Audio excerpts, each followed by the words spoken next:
Call all hands. Beat to quarters.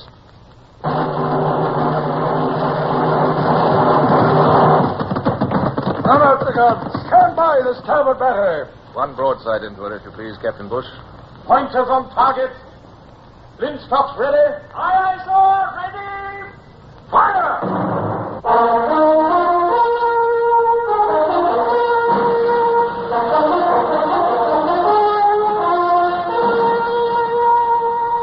Presenting Michael Redgrave as C.S. Forrester's indomitable man of the sea, Horatio Hornblower.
Even now, in peaceful retirement and far removed from those days of stress and excitement, the loss of my old friend and colleague, Captain Bush, is still a poignant memory.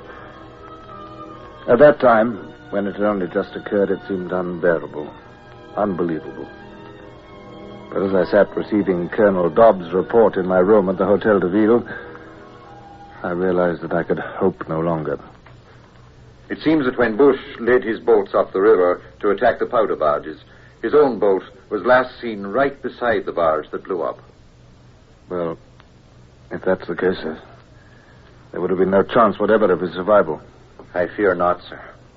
General Keogh says that he found and buried the remains of a number of men, but none was identifiable. I see. Poor Bush. He served with me for the greater part of my career, you know.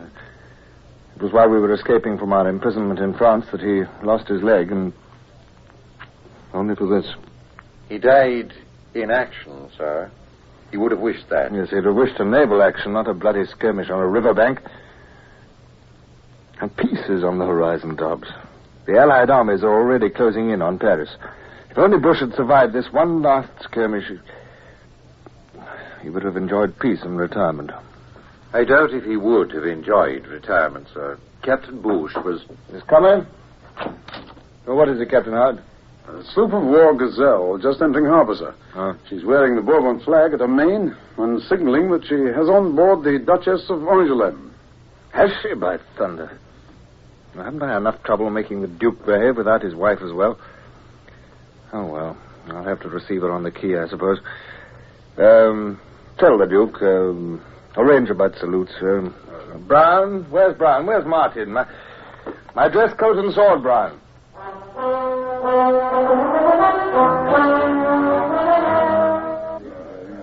I'm deeply honored, Your Royal Highness. Oh, no, Sir Horatio. The honor is mine. Thank you. Do you not see what I have brought? Open your eyes, man. Oh, forgive my dullness, Your Royal Highness, but... You mean that serving girl over there? What's she got to do with... It's Barbara. Horatio. My dear, why did you not arrange a less dramatic meeting? This unbridled embrace is hardly fitting before royalty. I have recollections of times when even royal embraces were not bridled. You have a beautiful and most accomplished wife, Horatio. Was it not a pleasant surprise? It was most pleasant. You're very kind, Your Royal Highness. Lord Castlereagh thought the Duchess ought to come here, so I asked if I might come too. It was an inspiration for which I'm devoutly grateful, my dear. You overwhelm me, Horatio.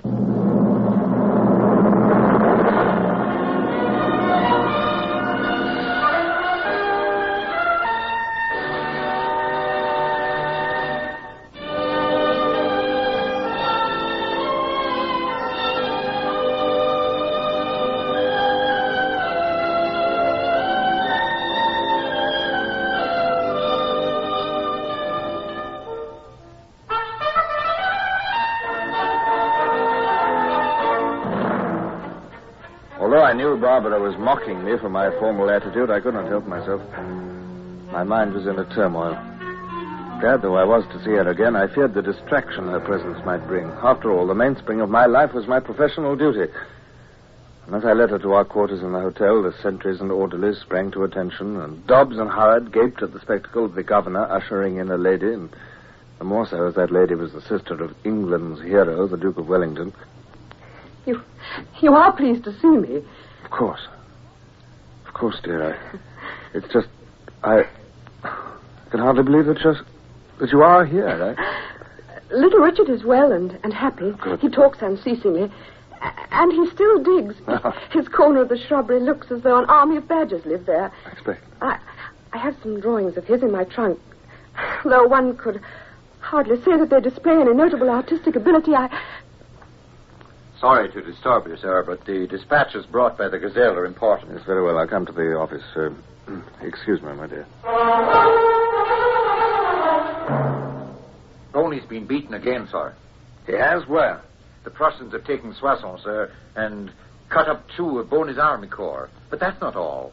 London's going to put some forces at our disposal at last. Ah, perhaps at last I shall be able to launch a campaign against Paris. What are the forces? Militia, sir. Oh. They've begun to volunteer for foreign service, now that the war's nearly over. Mm. And we can have as many battalions as we want. Militia, huh? I wonder what their military capacities are. We shall need a general to command them. I suppose a general will be senior in rank to me. Would that lead to complications? Well, we'd better write some letters, Dobbs. There's just time before dinner.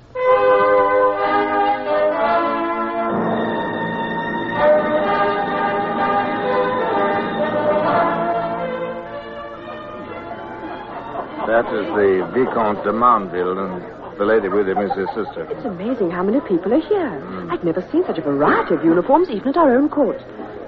They're very respectful. Yes, I'd call it obsequious. Oh. I prefer the disciplined respect of the Navy. You'd think we were royalty from the way they bow and scrape. You really should try to accept homage graciously, dear. After all, you are entitled to it. Oh, you may be. I'm not. You love this sort of thing, and it suits you. It only makes me feel ridiculous. How do you do? Yes, a delightful voyage, thank you. How do you do? They really are most pleasant people. Oh, by the way, Barbara, you didn't know Bush is dead. What? Yes, he was killed 4 days back. He was leading... Oh, I'm so sorry, my dear. I didn't think that... Oh, please. Please let us wait here a moment. I can't go in yet. Oh, Horatio. Well, why did you have to tell me now? I'm on the sorry. very threshold of a royal reception. It was cruel. I'm sorry, Barbara. I've spoiled your evening. I'm sorry. I really didn't mean, of course, I forgot. You enjoy this sort of thing, and... Their Excellencies, the Governor and my Lady Barbara on board.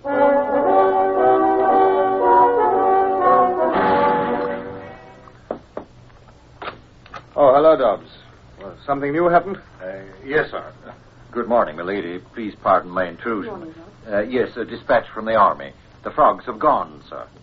Gone? Up, sticking away, sir. General Keogh left for Paris last night. There's not a French soldier left in Rouen. But by heavens, Dobbs, this is sensational. Bonaparte must be desperate for troops to defend Paris. By recalling Keogh, he's left all Normandy at our mercy. Yes, sir. I wondered if you'd have any orders in the light of this news. Well, yes. Tell Howard... No, I'll tell him myself. Excuse me, my dear. Oh, is there not even time for you to eat your breakfast? I'm sorry. I was taught at school that Drake had time to finish his game and beat the Spaniards, too. Yes, you're quite right, my dear. Go on, have some coffee, Dobbs. Thanks. This is victory. This is the end. Do you really think so? I know it in my soul.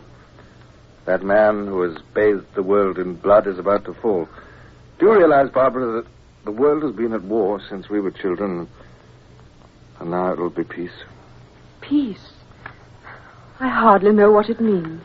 I shall have to enter Rouen in state. The royalists must be kept happy. Wait a minute, by heaven, I've got an idea. We'll rub in the lesson that it's England's sea power which has turned the scale in this war. Colonel Dobbs. Yes, sir. Warn Howard to have the Flame and the Portacelli ready to get underway. We'll take the Duke and Duchess up to Rouen by water. Oh, Horatio, what a splendid idea. Indeed, yes. May I come, too? Well, why not? Tell Howard it's to be a sort of state voyage. Warn the captains to see about accommodation. Our entry into Rouen shall be one of the most famous naval occasions in British history.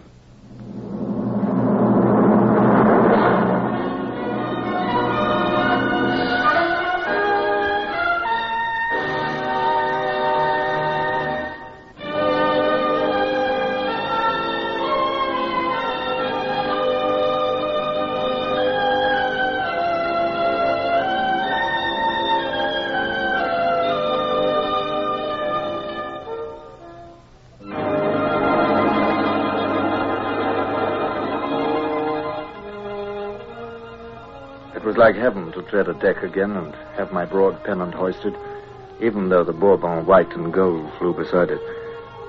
We bowled up the estuary at a full 8 knots, but I knew that when the river narrowed, it might be a different story. But I was happy again, and Barbara was happy to see me so. Even the Duke condescended to engage us in conversation, and it seemed no time at all before luncheon was announced. The party trooped below, and the women squealing at the lowness of the decks and the difficulties of a companion. But hardly was I seated when Freeman slipped in and whispered to me, Carterbeck is inside, sir. You asked me to let you know. Carterbeck, thank you. I'll come up. Please pardon me, Your Royal Highness. Ladies, my presence is required on deck.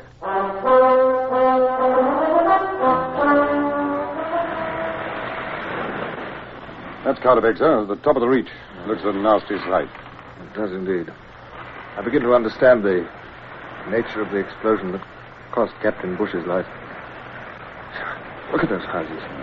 Every one has been cut off 6 or 8 feet from the ground. The church has stood up, sir. Except the roof and the windows, but the quay is in ruins. It must have been devastating. After the war, I'm going to erect a monument on the riverbank there, above the quay, in honor of Bush. God rest his soul. Amen.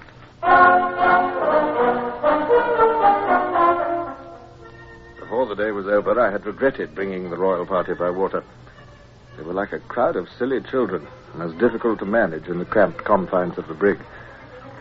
For myself, I slept that night in a hammock slung on deck, and soon after dawn, we rounded a bend in the river and could see the cathedral towers of Rouen in the distance.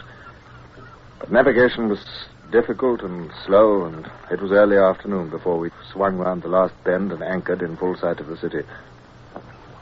Barbara joined me on deck. What a beautiful city. And how quiet it seems. I'm afraid it'll be my business to wake it up.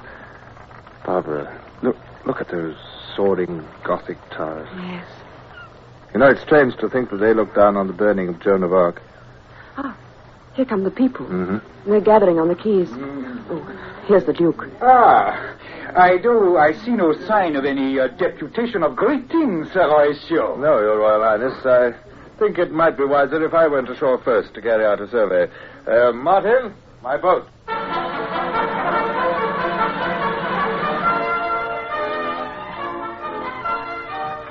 Where is the reception for His Royal Highness? Why are there no salutes being fired? Why are the church bells not ringing? Monsieur, Your Excellency, we did not know. We were not certain. You saw the Royal Standard. You knew that His Highness was on his way here to Rouen. Well, there had been rumors, yes, but... Rumors?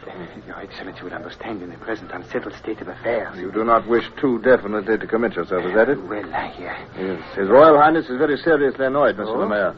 If you wish to regain his favor and that of His Majesty the King, who will follow him, you will make all the amends in your power. What? A deputation of every person of importance must be on hand 2 hours from now to welcome His Royal Highness. But, Your Excellency, if General Bonaparte should return... Every person of importance. Note will be taken of who is present and who is absent. The church bells can begin to ring immediately. The streets will be decorated and accommodation provided for His Royal Highness and his suite. But, Monsieur, you do not understand all that this implies. It means that you're going to have to decide whether to enjoy the King's favor or not. That's the choice before you. And also the guillotine if General Bonaparte should prevail. France is free again. A wise man will not hesitate for a moment. My army is at your gates. My ships could blow up your town to pieces. But that's not the manner in which His Royal Highness wishes to enter Rouen. Monsieur le Maire, time presses. Come on. Your Excellency leaves me no choice. It shall be as you wish, though my life becomes forfeit from this moment. Your care shall be my special charge, monsieur.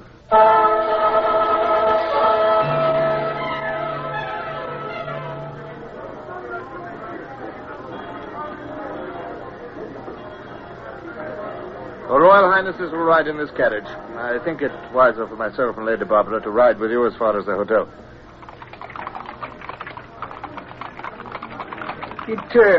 It was a very small reception. Well, all the notables of the city were present, save those who had already fled. The city is decorated, the white flags are out. Your Royal Highness is accepted. Yet the crowds are very silent, huh? Oh, they are numbed with disaster and do not know which way to turn. For all they know, Bonaparte may yet return himself. He will not return. I am here.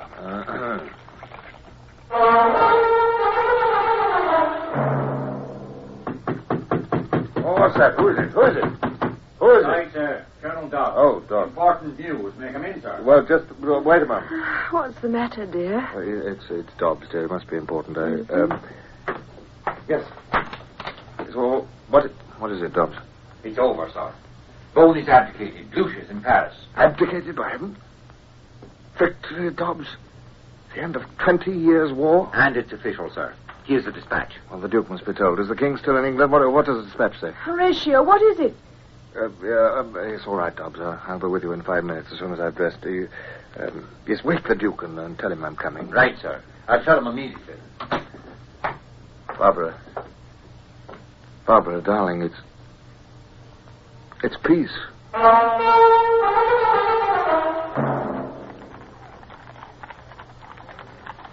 Begging your pardon, sir, but this is a bit better way of coming to Paris than the last time you came this way. It certainly is, Martin.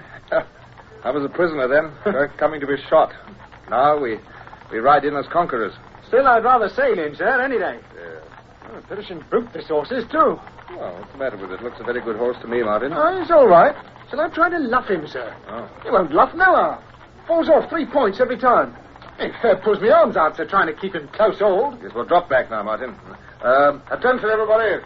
Smartly now. All Paris is watching.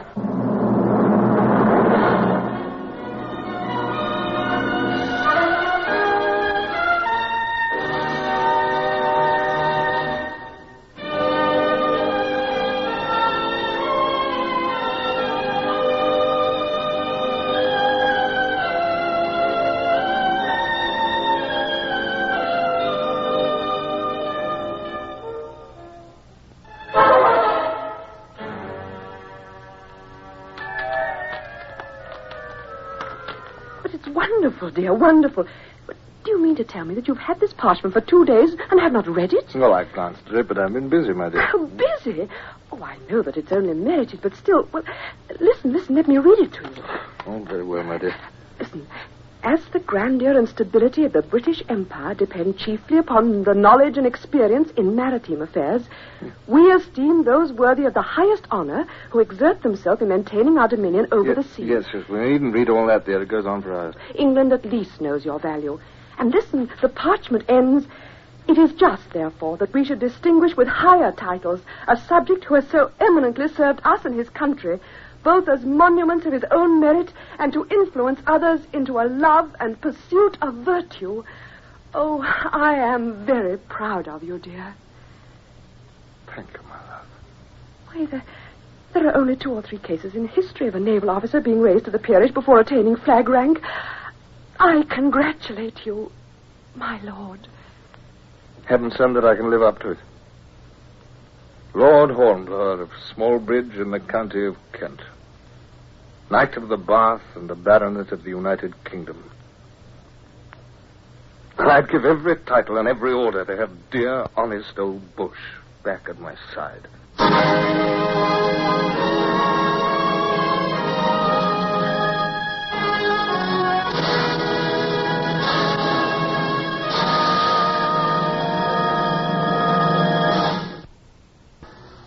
Horatio Hornblower, starring Michael Redgrave, is based on the novels by C.S. Forrester.